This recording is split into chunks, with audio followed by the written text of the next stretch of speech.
In our classes the last few days, we were directed to Testimonies to the Church, Volume 1, page 300. And we went there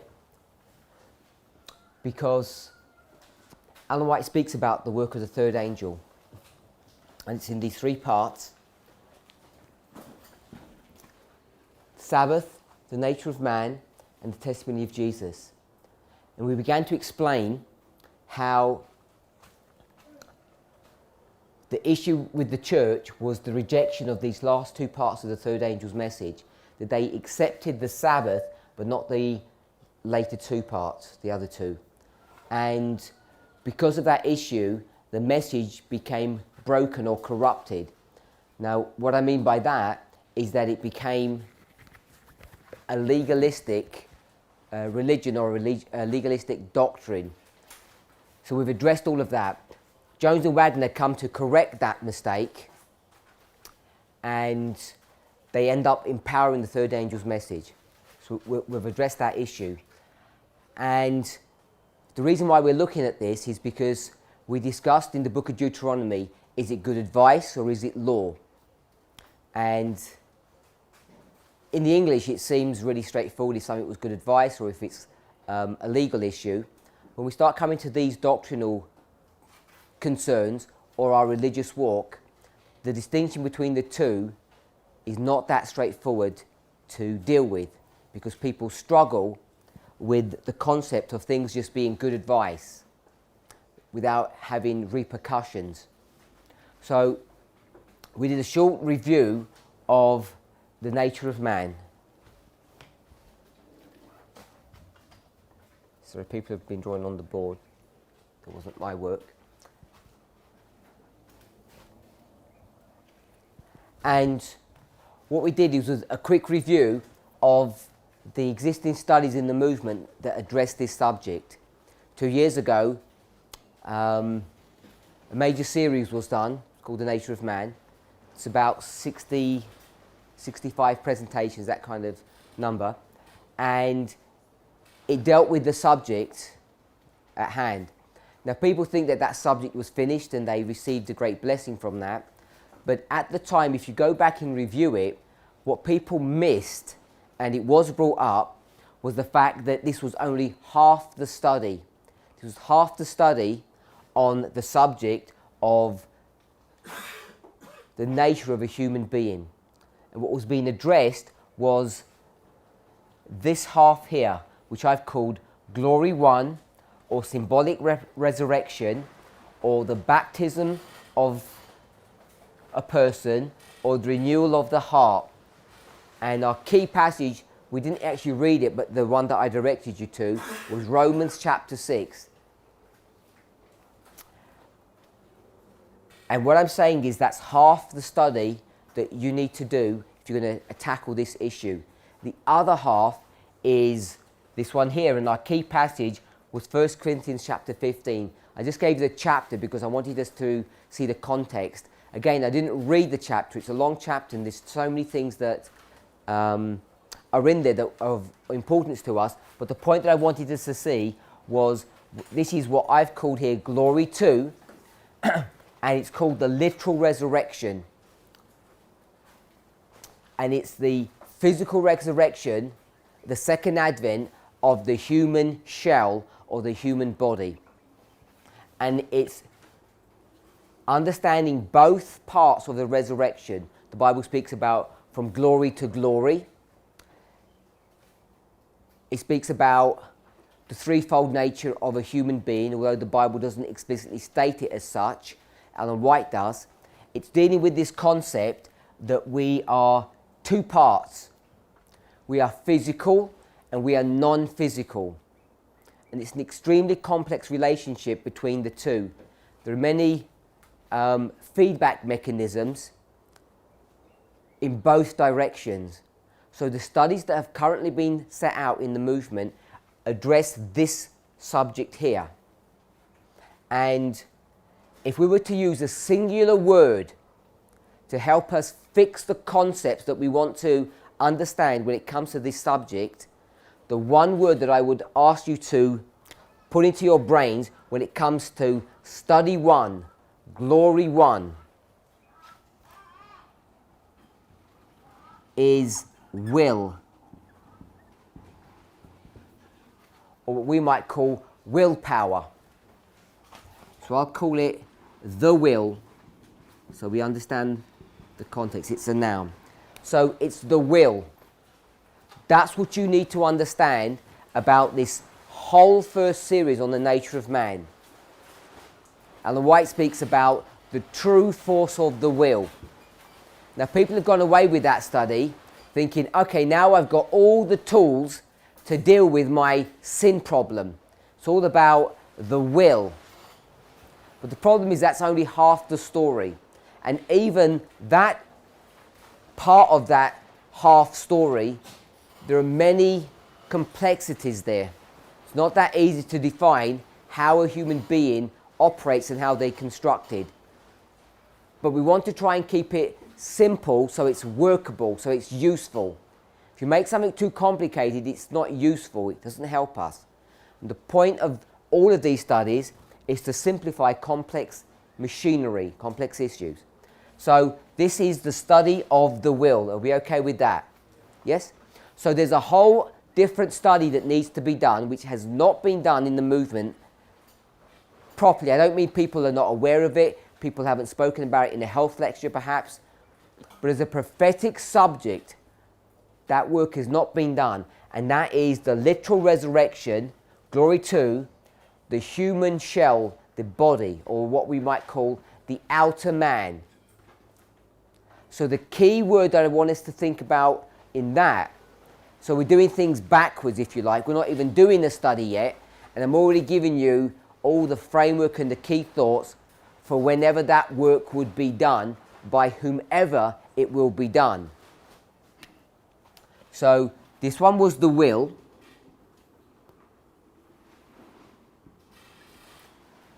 Does anybody know the word that I want to put here? We have spoken about it, I think. Certainly spoke about it to people privately at this school. Anybody have a clue? Don't guess if you're not sure. Don't want to come up with the wrong answer if you're not sure. Okay? Habit.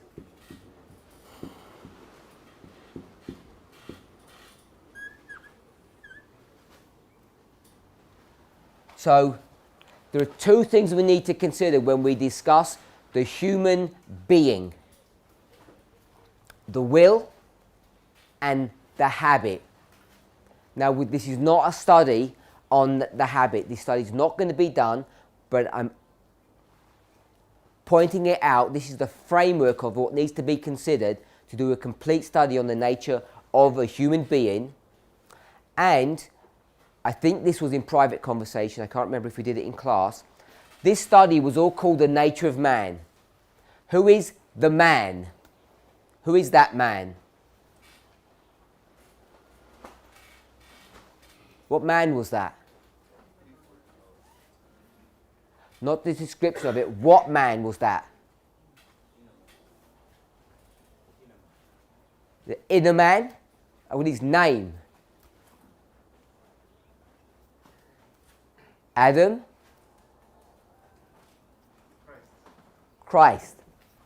So the point is, if it's your name, my name, Adam, Eve, or it all works the same. People have missed that point.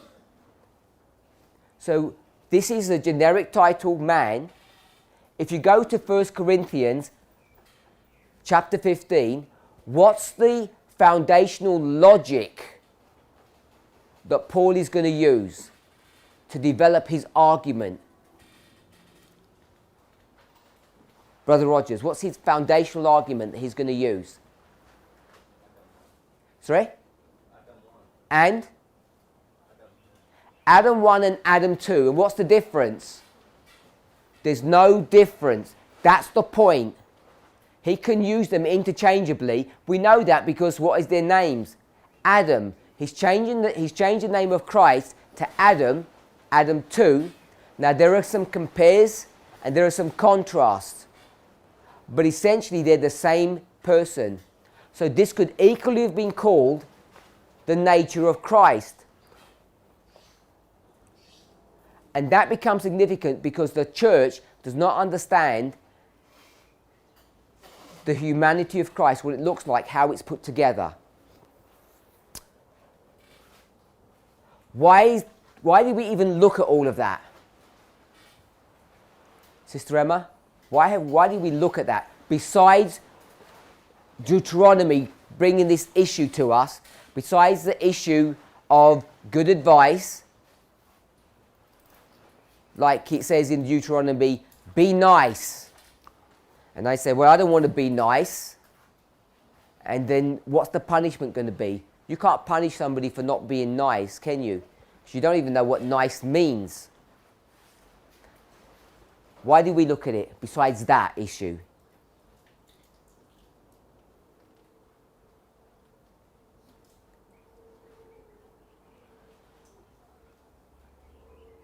What's confronting the movement today?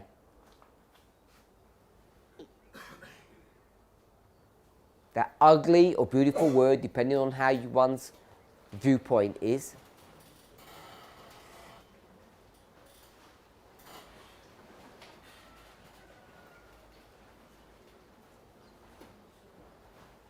You are sure, but you just can't remember. It's okay. Anyone else?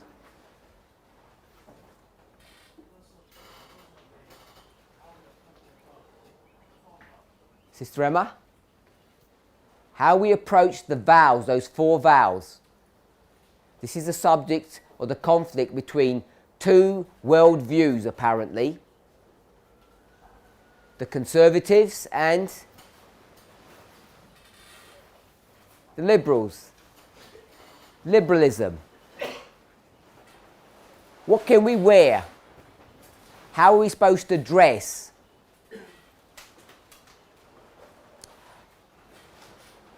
Today, we're in a brand new dispensation.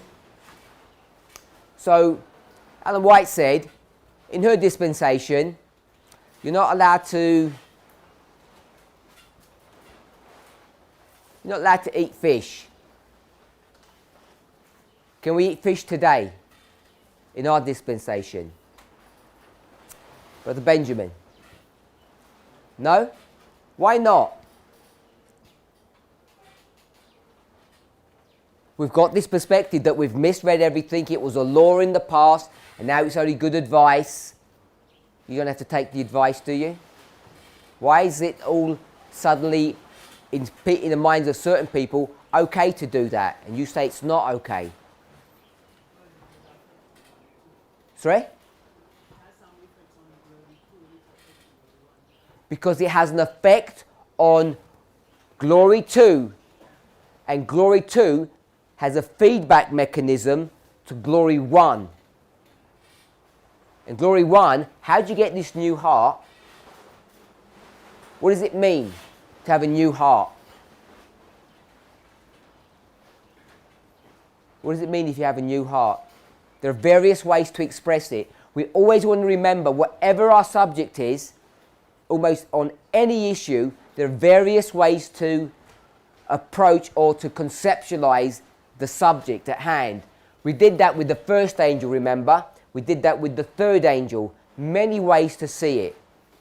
Some more, some less. So what is a new heart? How does that work?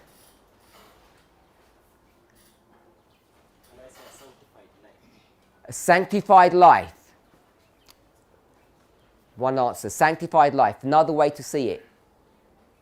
You can give me Bible verses, just give me the concept. Just be quick. This is a passing point I want to make. Change of habits. Not change of habits. It's too far along the road. Just simple ones. It's technically correct. It has to be. Better understanding of truth. How can you better understand the truth? Where does the truth need to be for you to better understand it? It needs to be far away or next to you. next to you. That sounds like a parable. You got the truth and you did what to it? What did you do with the truth? You threw it next to the person, and now it stands next to you, and now you can do what? Check the truth because it's next to you. And what are you going to do? Compare yourself to the truth. So the truth needs to be next to you, but so not literally next to you. Where does it actually need to be? In your heart. Why? What did you say before? You said it. I see better understanding what is happening. Understand. He used the word understand. The only way you can understand the truth if the truth is next to you. If it's far away, you can't see it. To understand truth, what do you need to understand? You're going to compare two things. What are you going to compare? Truth and yourself. You cannot compare the truth and yourself when they're far apart. So you bring the truth next to you. Yeah? The definition of parable is to throw something near. We should all we should all know that Greek definition of parable. Hopefully we do. To throw near. The purpose is so that you can compare. So where does understanding reside? We'll just say here in the heart. So you need the law in your heart. We'll call it the truth. When it's there in your heart, now you can begin to have an understanding of what is happening. And it's a compare and contrast between your actions and the truth. You could say the law. So it needs to reside in your heart. That's a classic definition of a new heart, isn't it? I will write my laws in their heart. It's a new covenant. Yes? The new deal. The new agreement. Is that the end of the new agreement? No, that's part one of the new agreement. What's part two of the new agreement? New bodies. In the time of Christ, they've got this backwards. What did they want? They want new bodies. They want glory too. They want all this visible stuff without this. They want to skip this. One more approach, one more perspective of what this new heart looks like. We've done two so far. What are the two we just did? The law in your heart, that's the classic one. The first one we had was sanctification. One more. Can't remember the page, but it's found in an Adventist home, I think. Pretty sure it's Adventist home.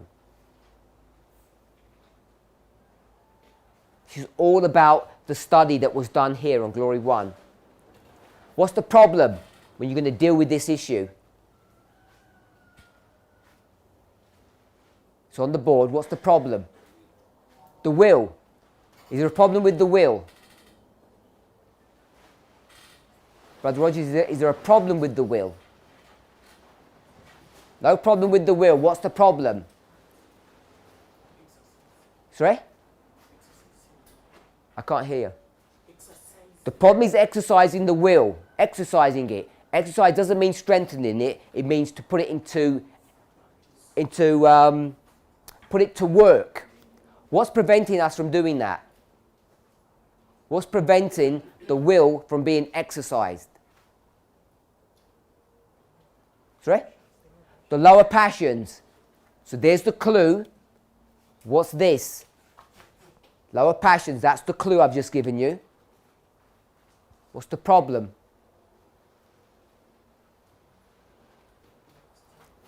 We all know if we watch the studies. This is a reminder.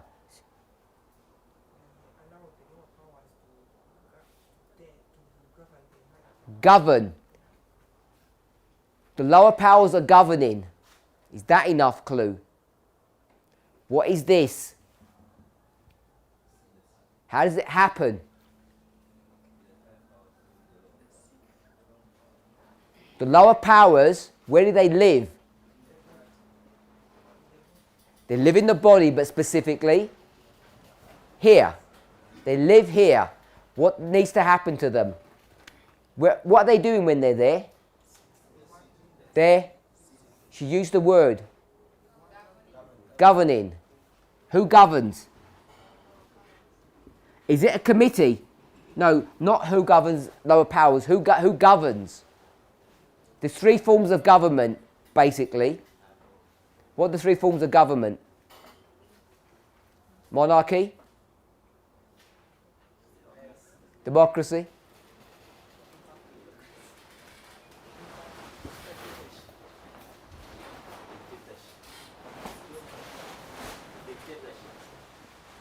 No, a monarchy is a dictatorship. So these lower powers, are they in some kind of committee? Is there a committee? No, there isn't. They work by themselves. They rule, they govern. I want to suggest a quotation for that. It's a 27. 1 27 says what? says that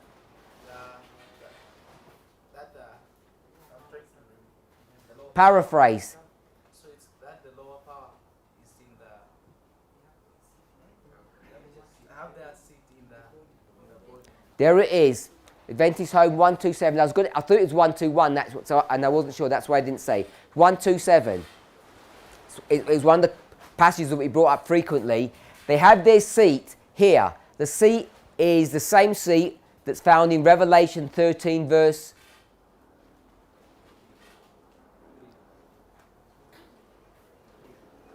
3, 2. Revelation 13, verse 2. Gave him power, seat, and great authority. Seat is a what? A throne. Where who sits? King. Another word for king? Dictator. He runs everything, or she does. They rule. So there's this seat here. What happens when you have a new heart? What happens to that seat? Does it? Does the seat, who said it changes? Who said it changes? Okay. Does the seat change? Does the seat change? You shout loud. Does the seat change? Does the seat change? Pagan Rome moves from the city of Rome to where? Don't help her. Constantine. When he moved from there, from Rome to Constantine, did he leave his seat in Rome? Yeah? What else did he leave in Rome besides his seat? Sorry? His throne. Is that what you said? The seat is the throne. What else did he leave? What makes a seat a throne? You've got to shout, my sister. What gives you the visible authority to govern? How do you know who's governing if you looked around? What's the visible symbol of governance? What's the visible thing that you can see if you know someone's a king? How do you know who a king is? What do you see to know someone's a king?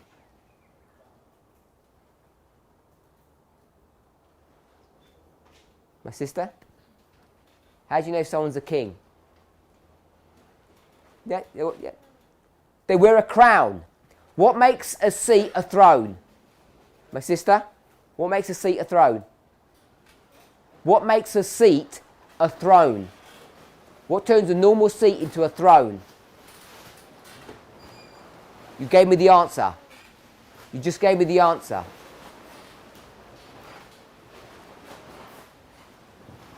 A crown? A crown. So when when pagan Rome leaves the city of Rome, did it take its seat with it? No. What did it leave? The seat. What seat is that?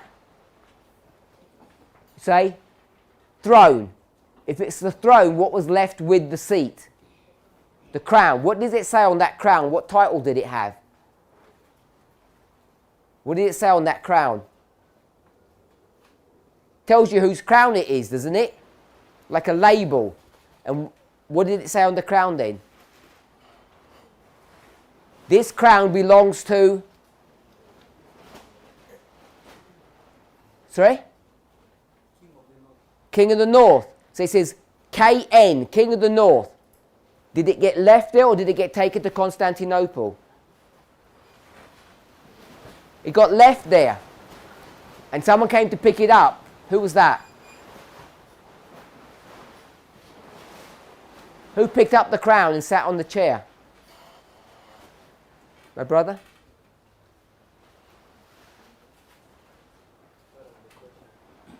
Not sure the question. Repeat the question.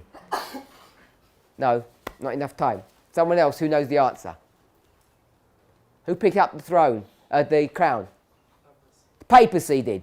The Pope says, I'll take my hat off, put this hat on, or put it on top of my hat, so I can wear a double hat, and sit on the chair. So here it is, the chair's here, it's a throne, it doesn't get taken away, it stays there. Does the crown remain? Yes. Someone's going to get kicked out. Who gets kicked out of here? Lower powers. Who sits on the seat and puts the crown on? No. Christ does. Christ comes and does that. We okay? Okay, so there's various ways of looking at this. If Christ sits on the throne and he says, I'm not sharing this throne with anybody, what does he become? Dictator. I don't know why we think dictatorship is an ugly word. Okay? So, Ellen White says, what about habits? What's this famous quote Ellen White talks about habits? What does she say?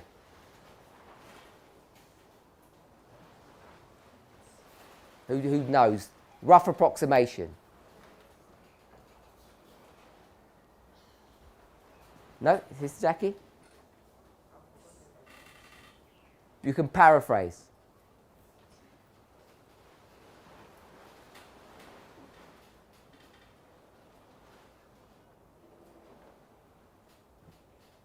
When you do something a lot, frequently, it becomes,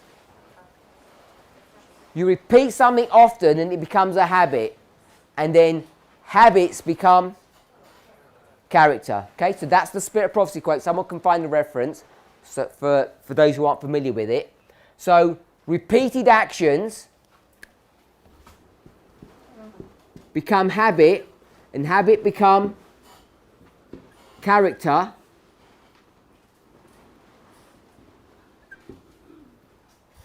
And character is what? Character is what? The answer is on the board. Character is what?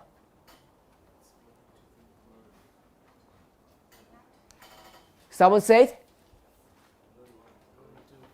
Glory 1 or glory 2? Can you touch that? Yeah? Can you touch character?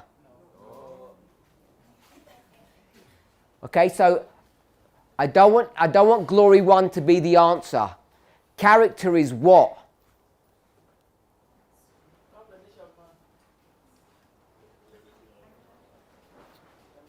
I asked the question a few moments ago. I said, give me the various descriptions of this thing. What were the various descriptions that we had? Sanctification. The law in the heart.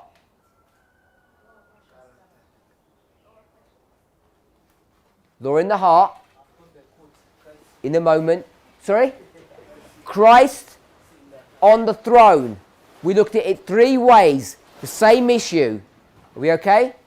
Now my question is, acts turn into habits, habits turn into character.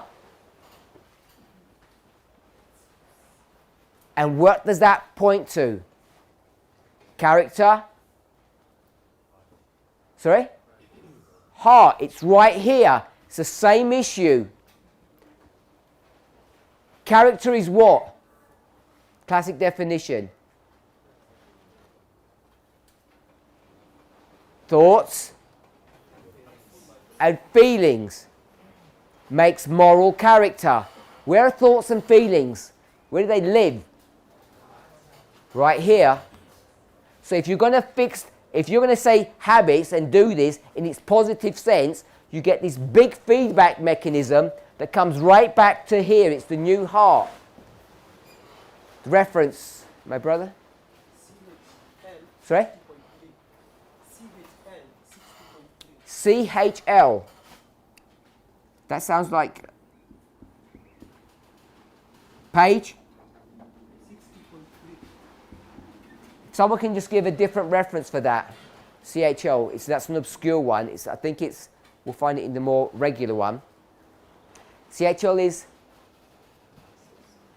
what's the title of? Sorry? Christian leadership. So it will be lowercase h. That's a devotional. We'll find it in its original reference. So,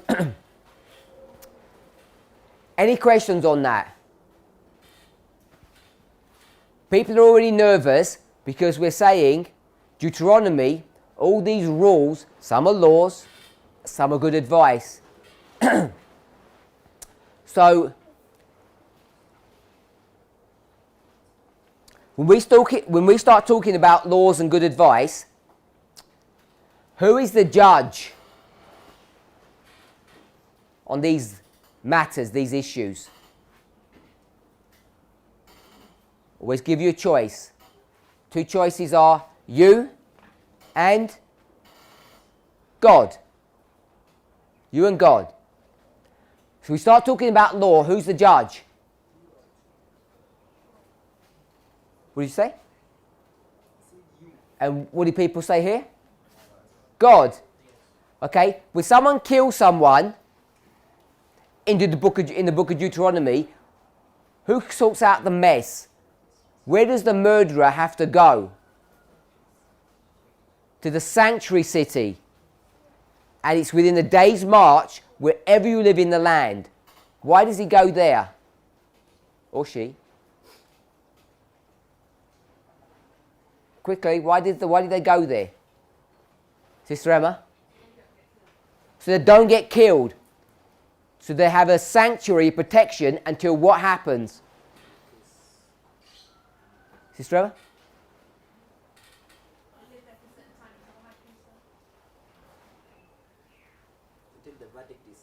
Until their case is brought up by the judges and they work out what's gone wrong. So it's all about human people. We okay with that? You go to all the judgment, all the law issues are all about humans. So when we start talking about good advice, what we've done is the following. We say, okay, don't eat eggs. They're very bad. In fact, eggs are really bad for you. We should not be eating eggs. But if you eat an egg,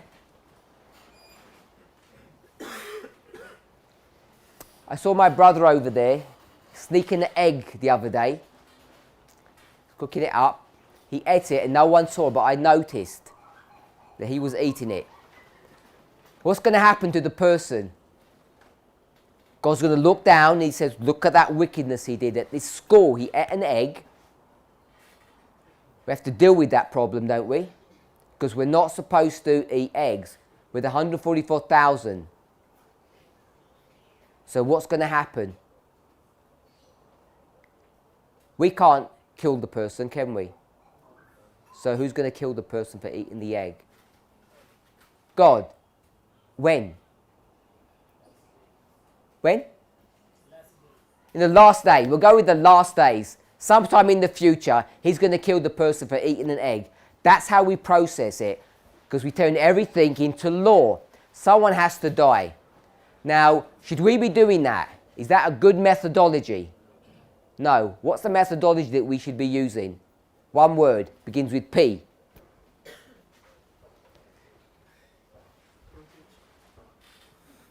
The king of the north and the king of the south do it all the time.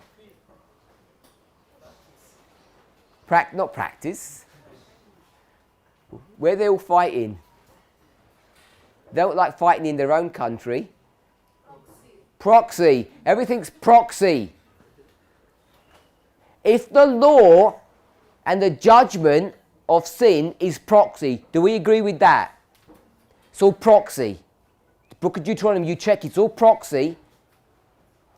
Why do we turn the good advice into something that's not proxy? Because you and I know we can't touch anybody for eating an egg. So we say, God will sort that out. It's the same mess, the same problem that we do in which book, which chapter? Daniel, chapter 2. What do Adventists do with that chapter, Brother Rogers? They say the mountain is heaven and the statue is earth. They don't understand how to compare and contrast. Could you do that? Does it even work? Heaven and earth. No. Why won't it not work, Sister Snyder? What's the problem? They're too far apart. How do you fix the problem? What does Jesus have to do? He has to come here to become one of us, to come next to us. That's one of the primary reasons, the theological reasons why he has to. Because you can't fix the problem from a distance. So you know conceptually that it's wrong. So we're left with the problem about this good advice issue. You can't enforce it. So if you can't enforce it, then it becomes, I've chosen the term to say good advice. And therefore you can do it. And you're going to find almost all of those reform issues all fall into that category. And so people are going to say, it's only good advice, we can do what we want. And we're going to say, because we're all conservatives, are we all conservatives in this school?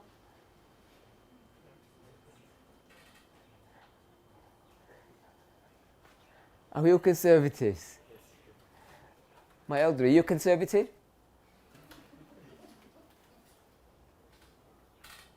Yes or no?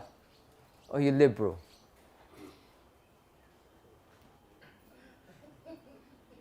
Okay, so my elder's a liberal, but he's in the midst of us, so he can't show his colours. He has to say he's a conservative. Is that what you're doing, Brother Benjamin? Are you a liberal at heart, but you have to give the conservative view? So we all...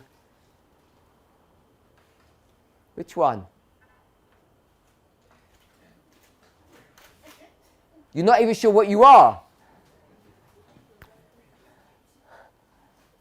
Brother Wilson. What are you, conservative or liberal? You're liberal. Anyone else? Conservatives. He said that with pride. It's bad to be conservative. You're in the middle. So, according to Revelation 3, you're... Sorry, no, he meant he's balanced. That's what he meant. Balanced. Don't be extreme. Okay? So, this issue has confronted this movement because we don't even understand what liberalism is and what conservatism is. It's degenerated to what? Eggs. And your clothes. That's how we're defining that. And is that what we're supposed to do? No. Where did we take all that idea from? Straight from the world. There are too many of us who have looked at the world for so long, we've become worldly. And we want to cloak that worldliness and call it liberalism. The problem is, worldliness isn't even liberalism today. It's something else. We've already defined that. So, when this movement started talking about liberalism and unlocked the padlock, took it off and opened the box and all this stuff came out, What came out? Did a pair of earrings fall out? And you say, oh, these look nice. Let's put them on. Or, oh, this looks good. Lipstick. It was locked in the box for so long I've been missing it. Is that what came out of that box? No, what came out of the box? It was a pair of ladies' trousers came out of that box, and we became confused. Because when you look for the trousers, what do you want with it? Pair of earrings and some lipstick. We thought that's the package deal. What else came out of that box? A nice certificate that says what? Sister X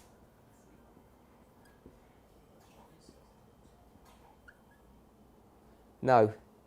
Yeah, I'll do it. I have to do it this way because it wouldn't work. Is an elder. So we started getting certificates out. That's what came out of that box. That's what liberalism is. It's not about these 4 issues of how you eat and how you dress and where you live. That's not what the issue of liberalism is that we're confronting in this movement. We seem confused on this issue. If you go back and check, so I'm going to take a leap of faith. Hopefully you can jump with me. When we talk about liberalism, I want to frame it in a certain way. So like I did here, the will, the habit, I want us to take a key thought and hold on to that and use that as our anchor or our framework of the subject.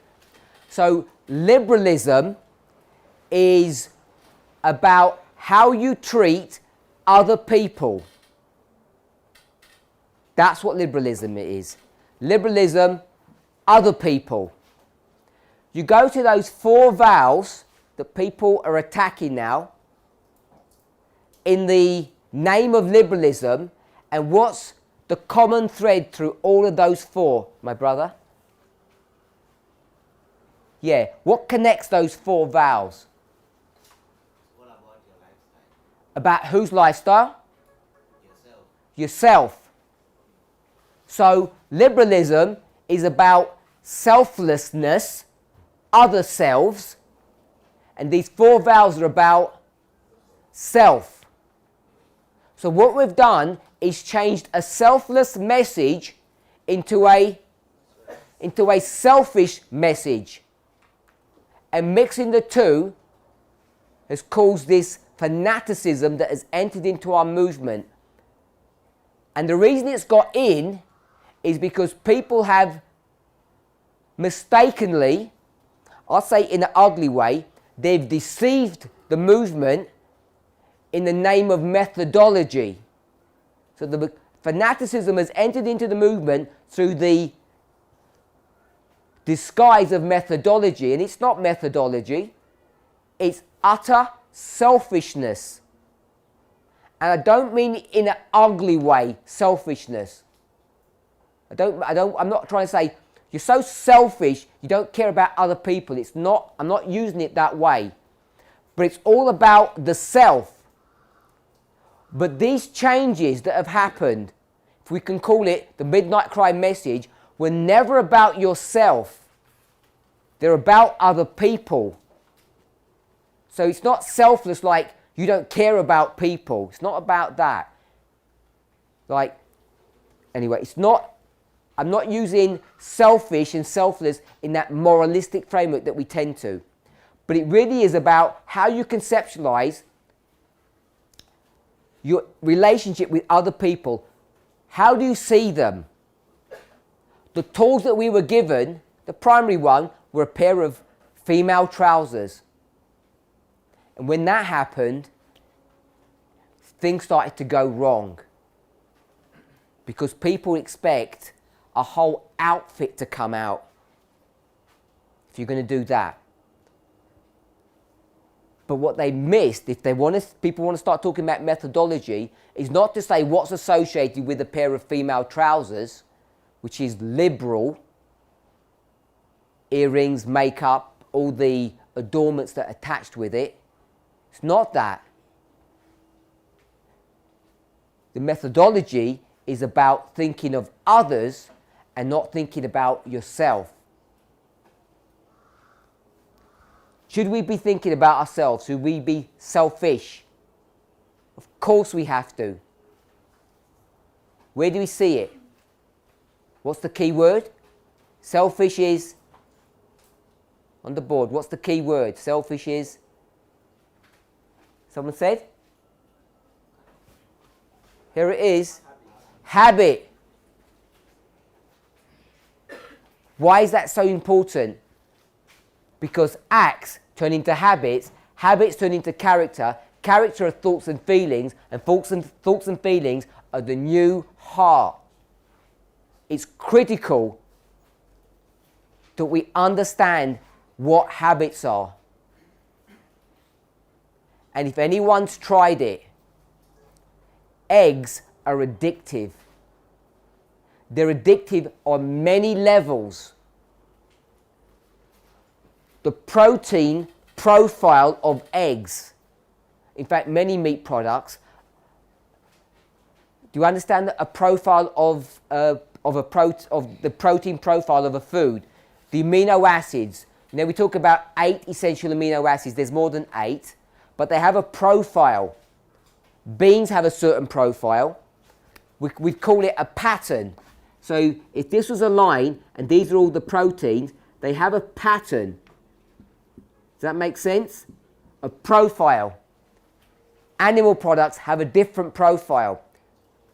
And the profile, we'll just talk about eggs, the profile of those proteins, when they enter into your body, they become addictive. There's certain amino acids in there that we like. Our body responds to in a certain way that it doesn't respond to in the same way with the amino acid profile of, say, rice. There's differences. And so eggs become addictive at a number of levels, at a chemical level, at a hormonal level, just at a taste level.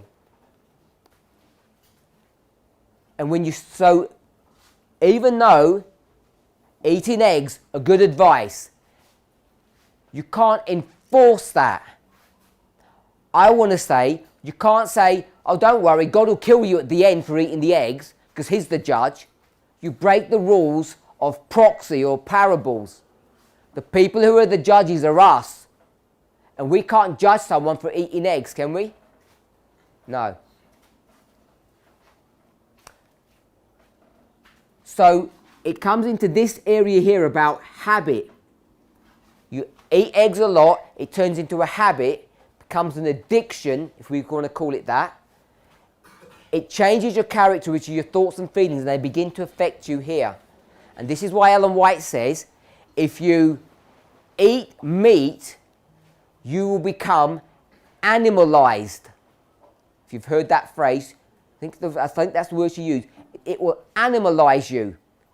And that is super spiritualistic. If you think about that. Because what you're saying is, if you're not careful, you take on the spirit of the cow. Cow had a spirit, you take on that spirit. It's not that mechanism, which is a new age understanding. And I'm not saying it's some kind of evil understanding. It's a new age or a false religion's conception of a truth. The act, you eat the cow. You do it often enough, it becomes a habit. It changes your character, your thoughts and feelings. They begin to be changed at a heart level, which is all spiritual. So that animalization of a human body, because they continue to eat animal products, is a real life phenomena. But it's not that the cow had some spirit to it and you're eating the spirit of the cow. That's a new age concept. That's the concept of cannibalism, by the way. Cannibalists don't eat human bodies because they're hungry. They've got plenty of food. in their cultures. They're not starving to death. They didn't have a plane crash in the Antarctic and all you've got left is your neighbour and you eat them. That is not cannibalism. In the same way that looking at dispensations is not dispensationalism. Dispensationalism is a doctrine. Cannibalism is a doctrine. When you're a cannibal, you eat the brain of your enemy or a portion of their body. It's normally part of their brain. The reason is because you want to take their spirit. Yeah? And you wouldn't eat the brain of the weak person. You eat the brain of the who? The 1397 person. Because you want to be like that. Okay, so the reason why this becomes significant is we have misunderstood our relationship to the vows, particularly the 4 vows which deal with reform. If we can do it this way, the 4 ones are here, the 22 are here. If we can just do it that, I think you could express it that way.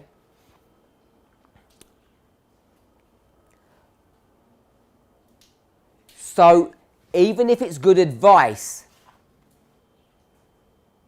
and it's not enforceable, the problem arises here. You have this problem and Jesus says what? If you do all these wrong things, you're going to have bad thoughts and bad feelings, which means who's sitting there? The lower powers are sitting there, which means he won't sit there. So there's this dictatorship model that is inbuilt into this issue about those 4 vows. So to simply put, because I don't want to keep on going on and on about this, the vows are still intact. They've been assailed, but they still have integrity. Those issues about modesty, which become which you can't enforce because no one even knows what modesty even means. Who knows what modesty means? How can you tell? Modesty is in the eye of the beholder. I'm wearing a pair of modest earrings. And I say, they don't look modest to me. And you say, well, compare it to these big hoops someone else is wearing. They look pretty modest. I say, yeah, they don't look as bad as that. So everybody knows there's degrees of immodesty, but it's not definable. So, any questions on that? Because I want to move on. I need some clarification on the statement you made here. You say that we should be selfish in habit. How should we be selfish in habit? Okay, when I use the word selfish, I want us to remember that I didn't use it in a moralistic framework that it's evil to be selfish. I didn't mean it that way. Habits are all about yourself. It's all about looking after number one. And I'm not saying we're not supposed to do that. We're required to do that. You're required to look after yourself. You're required to be selfish. Of course you are, otherwise you wouldn't function. So I didn't want us to see selfish and selfless. Like I say, you people have been so selfish, not caring about other people. This is that framework that people used before.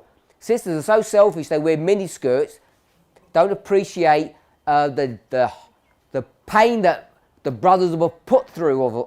It's not that. That's not what we're speaking about. We're speaking about selfish here. We're talking about taking care of ourselves. We're supposed to take care of ourselves. We're supposed to be selfish. But this was a study. This Midnight Cry message was about looking out for other people. If you want to think about it this way, you're here and this person's here. They're far away, so you can't check them. You bring them close to yourself and you check them, and what do you find? There's disparity. And what are you required to do when there's disparity? You're required to bring them up to be your equal. That's essentially what the Midnight Cry message is about. It's not about, can I wear this, or can I now live this way, or can I make some changes to the rules and regulations of my dietary or living arrangements. That was not what the Midnight Cry message was about. It became confusing because the symbol of that seemed to be attached to those 4 vows. Dress. Okay, we have seen this attack of the vows, the 4 vows. And can we go to historically and argue about these teachings of Nicolaitans, or is it the same? Can it fall in the same category? I don't think so. I think the people, I don't want to read into people's heart because I don't have the ability to do that. I don't know why they're doing this. I'm not saying it's not an objective study.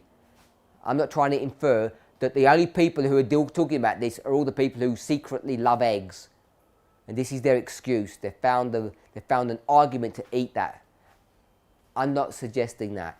So I don't want to go down that route to say that essentially that they're going to be bad people. If this is just a doctrinal study, I think it's not the right methodology. That's the level that I want to leave it at. And it's funny, when a person says something, sometimes you don't realise what they're saying. I wouldn't want to use the word attack. People are not attacking those vows, but I suspect I probably have said that in the course of this conversation.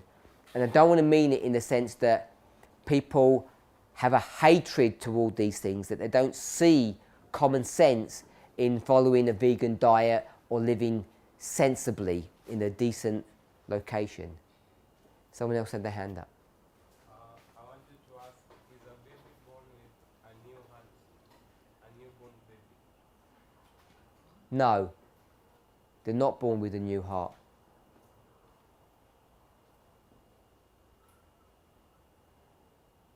So is that enough answer, or do you want more?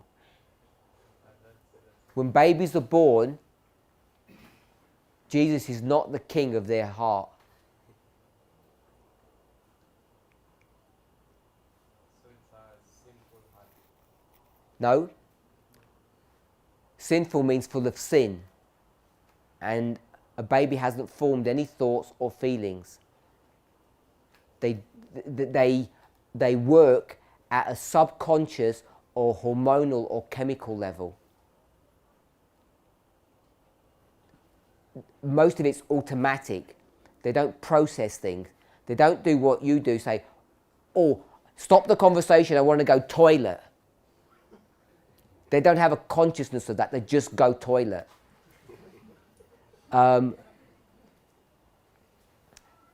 They don't say, I'm feeling cold, I need to put something on. They have no ability to do that, to function properly. So they don't have a sinful heart in the way you and I do. It's not packed with sin. It's empty. It's a clean sheet of paper that needs to be written upon. And they need help to make sure that the writing, what goes on there, their testimony, their biography, is a good one. And most of the time, parents do a really bad job. In rare circumstances, they do a good job. Sometimes those hearts are already not the right shape. They're deformed in some way. So it becomes very difficult, even for a good parent, to write a good testimony on that heart. Children are born with certain tendencies or bents, but it's neutral when they're born. It fills up pretty quick. It doesn't take that long. But they certainly they're not born with a new heart. Someone over here? Someone had their hand up? Who had their hand up before that? No? Okay, Brother Lawson. Yeah, let's say that if you can provide a verse or a spirit of prophet's quotation about the new heart, and I've got one from the message to young people, and they're speaking about the new heart. Did someone find a better reference for this? MYP 72? 72.1. Go ahead. Read loud. It says, when Jesus speaks of the new heart, he means the mind, their life, their whole being. To have a change of heart is to withdraw from their affection from the world and fasten them upon Christ. To have a new heart is to have a new mind, new purposes, new motives. What is the sign of the new heart? A changed life. There is a daily, hourly dying of selfishness and pride. So I like that quote. It explains, I think, what we've spoken about. The quote is intact, but what I would like to do is just take out the last two words that was used there, which was selfishness and pride, because I didn't want to have this discussion and put a label on my brothers and sisters who are struggling with this issue and say that they're selfish and prideful, because I don't believe that they are.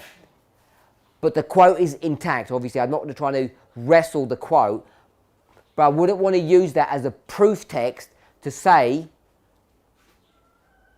that Brother Wilson and I are saying, if you are eating eggs, you're prideful and selfish. That wasn't what the purpose of this study was about, and that's not the purpose of why he found that verse. It was the bits that came before it. It was more about the mechanism or the theology or the methodology of how this is working. It's not that you're selfish. So if you could just read it again, leave the selfishness and the pride out, because I want us to see the mechanism and the feedback loops that she's talking about, which I think are in complete agreement. No, we're in complete agreement with what she's saying. Thank you. Please. Says, when Jesus speaks of the new heart, he means the mind, the life, the whole being. To have a change of heart is to withdraw the affection from the world and fasten them upon Christ. To have a new heart is to have a new mind, new purposes, new motives. What is the sign of the new heart? A changed life. Thank you. So I think that's in complete agreement, without taking the verse and breaking it down and proving and showing you that it would. Hopefully you can see glimmers of it. Over this side, someone had any comments? Question? Based on that question of the neutral act of a child, in case of the death, what's the qualification of that destiny? I didn't understand your question. A child dies. Only the qualification of the destiny. Do we go to hell or heaven? It depends on the record, doesn't it? They will check the record of what happened to that child, its life.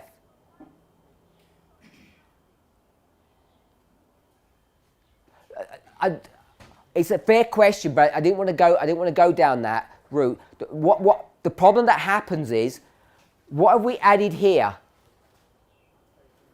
What's the important word on this line, on that sentence?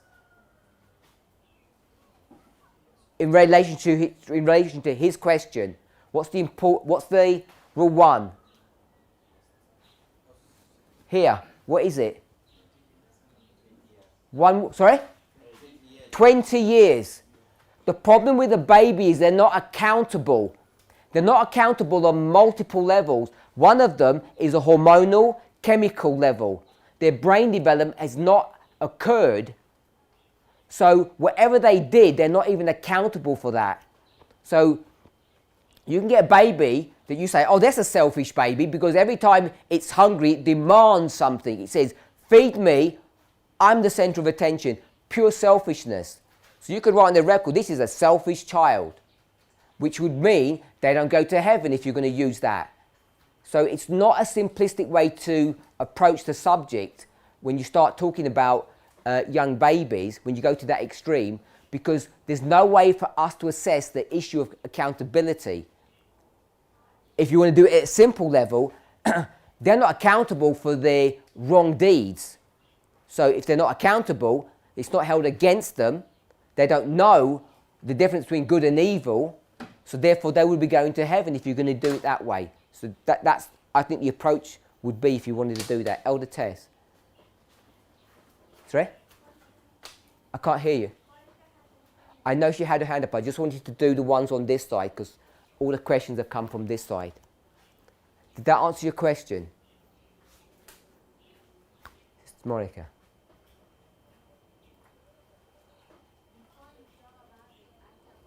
I can't hear what you're saying, I'm sorry.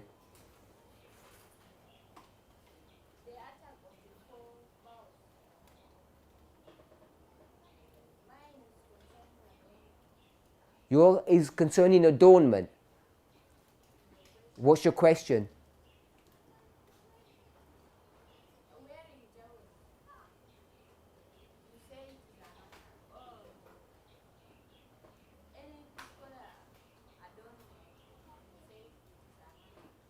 Sorry, I said.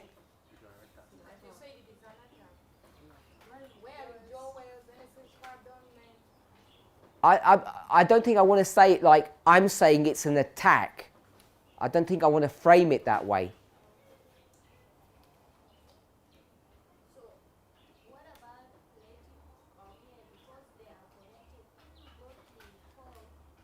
So is your question about the plaiting of hair?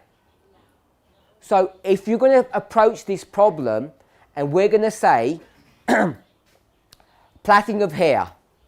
So is there one standard form of plaiting? Is there one form of plaiting? No. Is there one reason to plait? No. So the problem is it becomes an unmanageable subject which puts it into the category of good advice, not law. And if that's the case and it fits here, you do it long enough, it becomes a habit. And once it becomes a habit, it changes your character. So if someone is adorning themselves or doing anything that those vows discuss, it affects them for good or for bad. So if people want to adorn themselves, and if they want to plait or jewelry or any issue,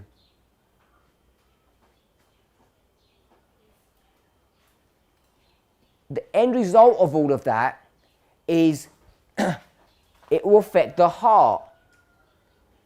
So if a person is plaiting their hair to keep it tidy, to have from their perspective, they have a legitimate reason to do that, that's up to them. If they don't have a legitimate reason to do that, that it's basically the glorification of the human body, then it will begin to affect them right here at the heart level. So the problem with all of this issue is that we're not comfortable for people to self-manage. So it becomes an issue of self-management or self-determination. And the problem that any organisation is going to be confronted with is how do people have self-determination on these issues compared to what the standard that this body or God would have us follow. People see a contradiction in that. I don't think I see a contradiction in that. So I like to work on simple models that people can have a feel for. So I want to just go for the subject of eggs. So God says we shouldn't eat eggs. The vow reflects that. It says don't eat eggs. That's good advice. If you eat eggs, it will harm you. It will harm you on multiple levels. It will harm you on the physical level, and it's going to harm you on the spiritual level because of this feedback, we can say. We don't even understand our relationship to food, when we eat, how we eat, what we eat. It's so complicated. No human being understands that. We just follow the basic rules. So the question is, why would we want to do something that is damaging? God says don't do it, it's not going to be good for you. So his church, his body, in agreement with his direction says don't do that. So if an individual says, well, I don't care what you say, which means I don't care what God says, I want to do it anyway, they choose not to take heed to the advice. And it's up to them to work out the consequences of that. Now, that has just been framed in a rebellious perspective, hasn't it? The way I just said that. I just said, person, I don't care what the church says, I'm going to do it anyway. Yeah? So, I'm going to say the same thing. There's these parents, and their crops have failed, they live in the middle of nowhere, and they've got some chickens who have survived, and they're going to say, Lord, I don't care what the church says, my child is going to die, I have to feed them eggs and I have to eat them myself. Is that rebellion? No, we wouldn't consider that to be rebellion, but the act is the same. The act is the same. The physical damage will be the same. The physical damage will be the same. And I will venture to say the damage to the heart will also be the same. And I don't mean that from the perspective of one was rebellious and one was forced into the situation. There's a chemical reaction that occurs at multiple levels that affects our spirituality. It's not the fact that you eat meat or you don't eat meat. No, you eat meat for rebellion or you eat meat for good reasons. It will still affect your heart. It animalizes you whether you like it or not. Eggs will do the same. So I don't want to put it in the sort of framework of people doing things that are rebellious. So if you want to come back to the subject of plaiting of hair, or braiding, as some people might call it, the council says that we should not braid our hair. So if a person says, I don't care what God says, I want to look beautiful, and in my definition, braiding makes me look beautiful, I'm going to do it anyway. They're going to go through all of this and they're going to get into trouble. If another person says, yeah, what I have to do to my hair is functionally necessary, becomes a functional matter. Functional means necessary in order that my hair doesn't get wrecked or destroyed. It needs to be managed and taken care of, treated respectfully. So there are numerous sisters who will plait or braid their hair to respect their hair, to treat it properly, which is why they will use shampoos and conditioners to take care of it, because we're supposed to take care of our bodies. So it's now about stewardship. So how do I know why someone is doing something? Is it stewardship or is it vanity? The advice is that we shouldn't do that. If a person comes to the place where they say braiding is the right thing for me because I have a certain hair situation, they're free to do that. There's no problem in people braiding their hair or not braiding their hair. When I say people, we're talking exclusively about sisters. It's about the motivation. So we could have a discussion on hair braiding, but I've found, in my experience, it never ends up going anywhere. And the reason it never goes anywhere when I've had discussions with sisters is because the one thing that they tell me all the time is I don't understand. I don't understand about the necessities or the dynamics of hair braiding. So I've got to the place where I actually say, you're right, I don't understand. It actually is none of my business because I'm not a woman who has to deal with this issue. If I was, I'd probably have a better feel to it and I could probably give more meaningful input on the subject. But because I don't, I take the word of my sisters. And my sisters, the ones that I've spoken to over this issue, over decades, the consistent story is, you just don't understand how our hair works. And I say, I don't think I do. So I think it's better for you to self-manage the situation And if you need to braid your hair or plait it, or however a person calls that, then go ahead and do that. There's no problem. The advice that's being given is the advice to not have vanity. That's what that good advice is. If you're doing it for vanity, you're going to end up getting hurt here at a spiritual level. But if someone's not wearing it for vanity reasons, there's not going to be any damage for them. And who am I to know which of the two it is? So it falls into this realm of good advice, and people need to allow everyone to exercise their own judgment on that subject.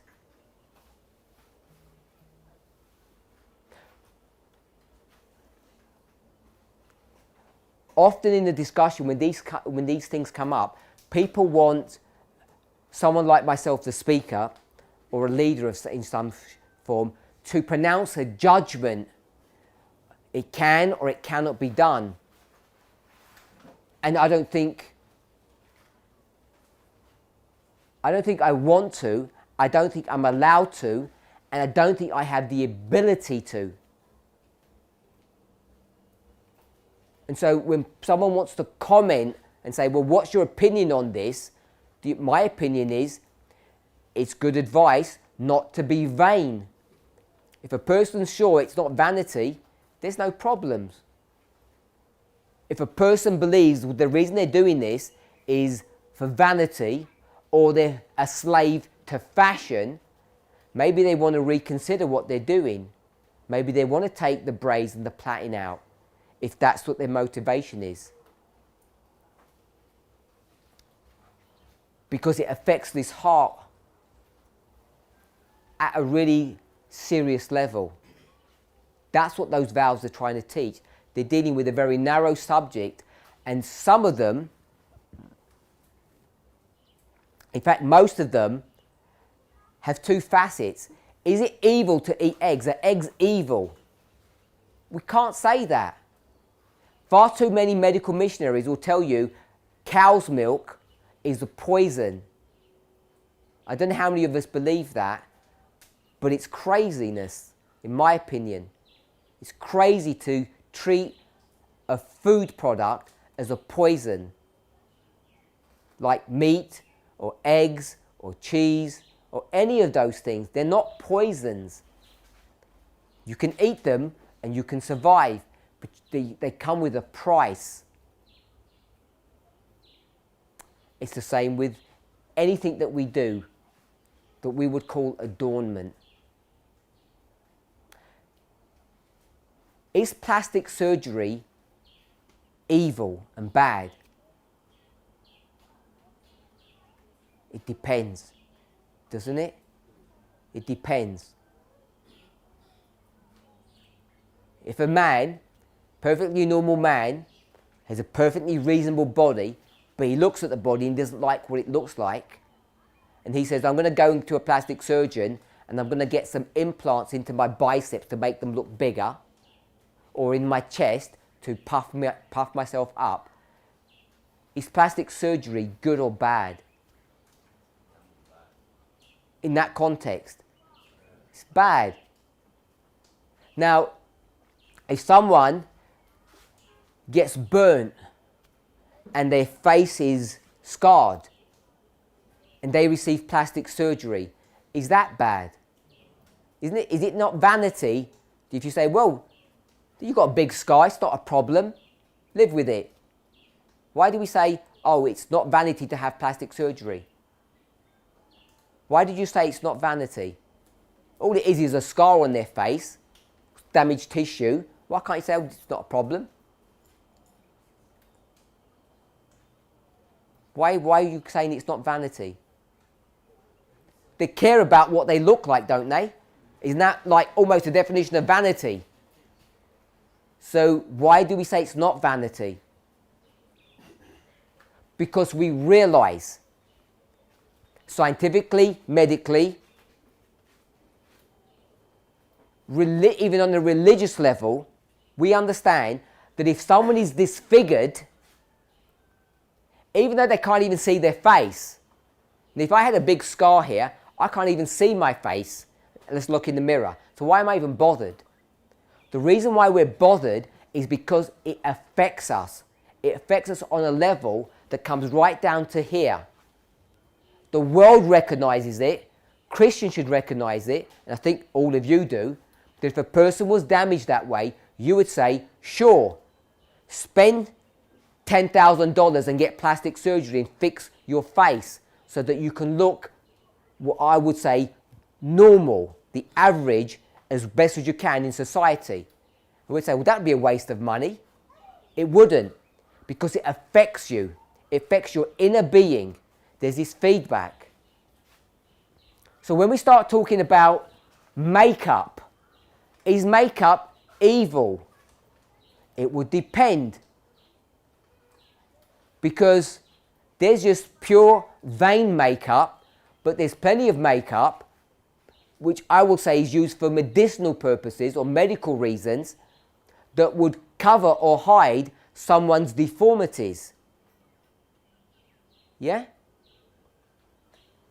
Teeth. People lose teeth. Is it wrong to get a false tooth put in? Isn't that vanity? Or is it functional? Some of these issues are not that straightforward to deal with. So that's why it becomes problematic. It has to be left to the individual at its most basic level for them to decide why they're doing things. There are some cases where it's obvious why someone is doing something. And in that situation, when they stand in opposition to what the vow teaches, the church has the ability to make a judgment on that issue because it's so clear what the motivation is. And then it comes from the realm, moves away from good advice to law. But it's very infrequent and it's not that easy to deal with. It's a complex subject. We could talk a lot about it. But the reason why I bring this up is to say that it's all connected to the subject of the nature of man, about the outer body. You can't just dismiss this subject under the guise of liberalism or wrong methodology. It's not that straightforward to deal with. Sister Monica, your question was about jewellery and braiding. What was behind your question? Why were you asking the question? What's your concern?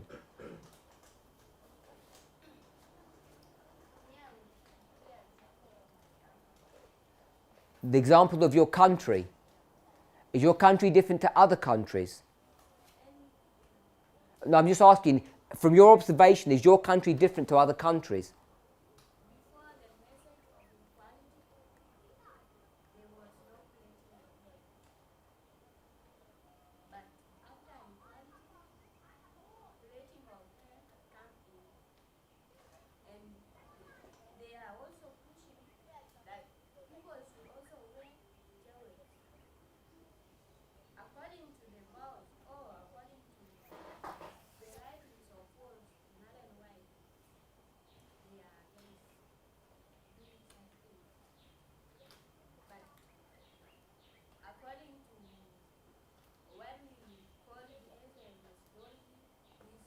We call it as a?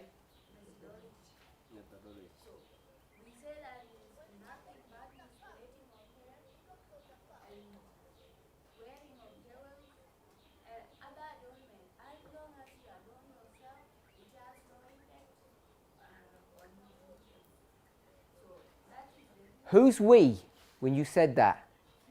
You said, according to the methodology, we. Who is the we that you're referring to? You? Me? The Sudanese people? The world movement? Of your country. What's your position on all of that?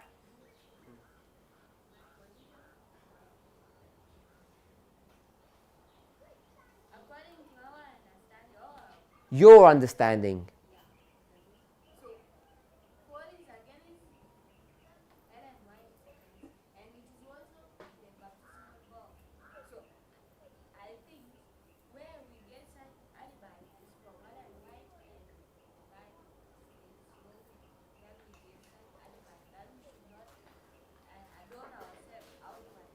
So you're against platting. Yeah, but my hair forced me to bleed, and I can still go back because in my country it is say it has no problem. So if it has no problem, even wearing, what I'm against is wearing like jewelry and other decorations. But I can still go back. But the reason why I decided is because of equality, because they are connected. If there is a way that can separate them, or they are not connected, then I can still go back and I maintain my hair according to how I want. So before, did you plait your hair? No, I was not. So why do you plait now? Because there is freedom. Why do you want to plait? The reason? Why do you want to plait the hair? The reason why? Because there is no condemnation. No, why do you want to do it? To be beauty. Okay.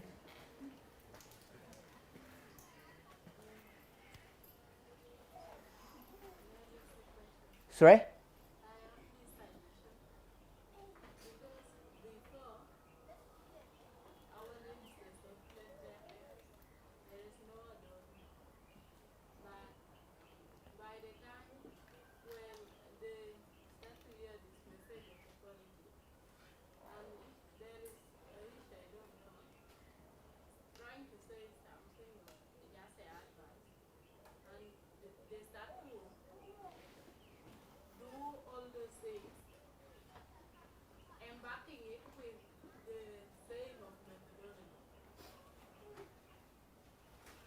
What's your position?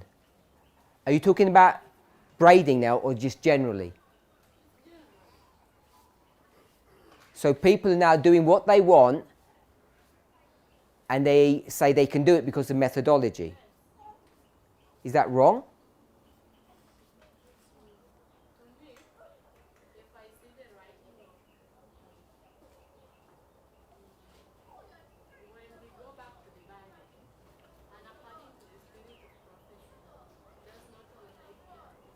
There's no?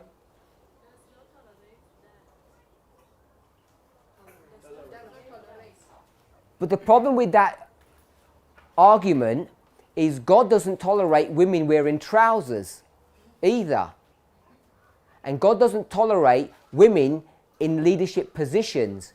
And God doesn't tolerate women being equal to men. God doesn't tolerate all of those three things in the spirit of prophecy. And we say, not only that in our history today, he does tolerate it and he didn't tolerate it. It's not, we can't just do that. I don't think we can just say it was tolerable then, that relationship between men and women, and now it's no longer acceptable. Now women can do all those things they couldn't do it before. I don't think it's as straightforward as dealing with it at that level. What we need to understand is why was it not acceptable then and why is it acceptable now? We need to have some models, some explanation of what the issue is. And I think many of us are missing that. We're missing why it was like that and why it isn't like that today. So when you say that it just says in the spirit of prophecy that this is not acceptable and therefore it is not acceptable, you have to take all of that with that perspective and you end up rejecting the midnight cry message. And so I think we have to look at it much more carefully. And as people are looking at it much more carefully, for sure we might make some mistakes, but we're also making a lot of progress and we're doing things that are not mistakes, that are correct. And I think we should acknowledge what we're doing correct as much as we should acknowledge what we're doing incorrect. So, when it comes to the issue of braiding, if someone says, oh, I'm going to do it for vanity, they need to realize what the scripture says about vanity. They need to make a position for themselves and say, vanity will not harm me. Now, who am I to say what the difference between looking smartly, when I say dressed, I mean the whole thing, looking respectful, like we do on Sabbath, and vanity, that people want to look beautiful because it makes them feel good to look beautiful, which really is vanity. It's not easy to work out the difference between the two as an outsider, and sometimes we're not even sure how we do it for ourselves. Why am I doing something? Is that I want to be tidy? I want to look respectful in front of you? Or do I really care what you think because I want people to like me? Or I want to look good? It can really easily degenerate into something that's bad. And that's what these vows are trying to bring forth. A principle that when you start going into these areas, and the problem is you can't avoid going into it because we live in that area, those 4 vows control our whole being. So when you're there, you need to know why you're doing things. And you need to know if you're doing things for a reason that's not good, it will affect you. In fact, even if you're doing something for a good reason, it will affect you. If you're hungry and you've got no other food and you eat eggs, will they damage your body? Yes. They'll damage it at a physical level and they'll damage it at a spiritual level. Even if you did it for a good reason, it will still damage you. Now, if you eat eggs for a wrong reason, the damage is even worse. Because then it begins to sear your conscience. And that's another area on this issue. When you're actually in rebellion, your conscience begins to get damaged. Now, eating eggs for a good reason will not damage your conscience. It will affect you in other ways. So there are degrees of harm. So when we start saying, so for instance, because the issue of braiding has come up, and now we're saying, oh, it's good advice. Just because something's good advice doesn't mean it's right to do it. It means it's not enforceable. And just because something is not enforceable does not mean it won't have consequences. So we've discussed that. The consequences are written there. So you know that Ellen White says that the 10 Commandments are like the law, the gold standard, if we could call it. And normally people would say health comes like down here. Good advice, if you like. What does Ellen White say? It's as sacred. And so when we say as sacred, or we go a little bit further and say equal, if you break the stealing commandment, what will happen? You die. So because the health laws have risen up so much, they're equal, they're as holy, we say, well, therefore, if you break that rule, what's going to happen? You die. And I don't think that's the case. I don't think you die because of those things. How do I know that's correct?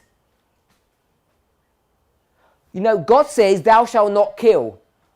He doesn't say, you know what? You know what's happening? We're getting too many people in the world today, and they're living too long. So what happens is, when you get over the age of 80, what has to happen? We'll kill you. Population control. Does he do that? No. How does he control population? What does he tell you to do?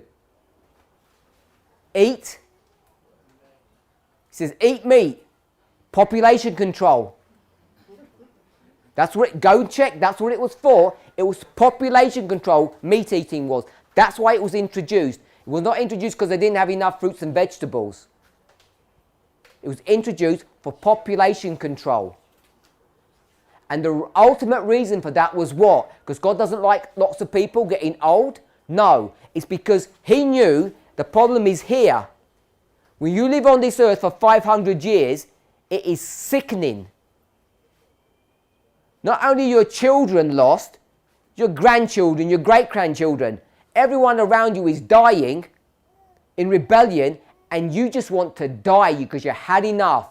You hate the world. So in mercy, he says, eat meat.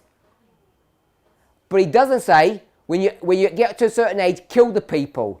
There's a distinction between the laws of the Ten Commandments, thou shalt not kill, and killing people with meat eating. It has differences. It doesn't have the same properties.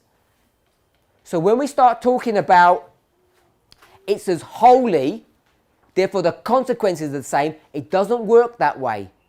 What God is identifying is, you eat meat, it will have consequences because you're breaking the law. What law are you breaking? The laws of nature. And laws, nature will bite back, if I can say it that way, yes? It will hurt you back, but it's not in the same way as the moral law. If I steal something, will nature attack me back? No, of course it won't. It's a completely different mechanism. God will intervene supernaturally to deal with that issue. So when we start elevating the health laws to the same status as the Ten Commandments, it's not to introduce that God kills you. It's to show you that there are consequences, there are laws that are set in place. Whether you eat meat for a good reason or a bad reason, it will affect you the same way.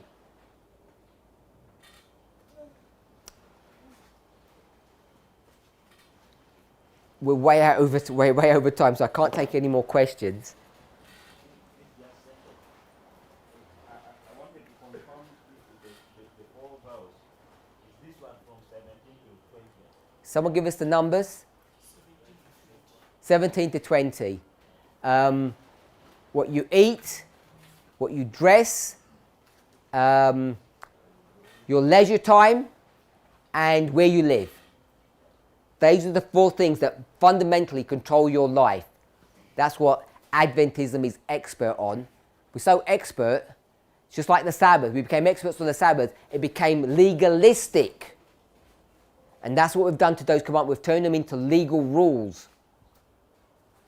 And the problem is, when you give people freedom, they can abuse the freedom.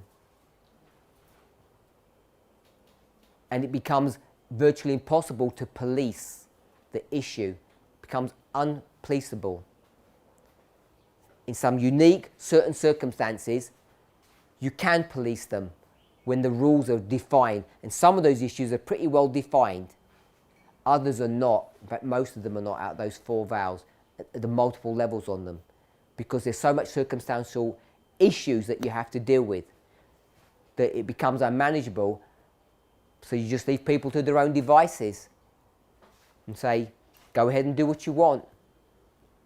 So we'll have a rule: when you come to church, no eggs. Yeah? Is that a law or good advice? That's law. That's not good advice. You bring the eggs, they're not going to be accepted in our building and our table. We say, we don't want that. It's easily definable. It's either eggs or no eggs. Now we say, if you had eggs on Friday, you're not allowed to come to church. Is that enforceable? Of course not. You don't even know someone's doing it. It's good advice. So it really is subtle the more you think about it. So I wanted to keep the study simple. When you do a simple study, it opens up many questions. I understand that. So good advice looks dangerous. Looks like we can do what we want. You can't do what you want just because it's good advice. It will come back to hurt you if you don't follow the advice. And because it's not a legal system, it hurts you even worse because you don't even realize it's doing the damage. It's like when you eat bad food, it's corroding your system and you don't even know. 20 years later, you end up having cancer and you think, how did that happen? Okay. Let's pray.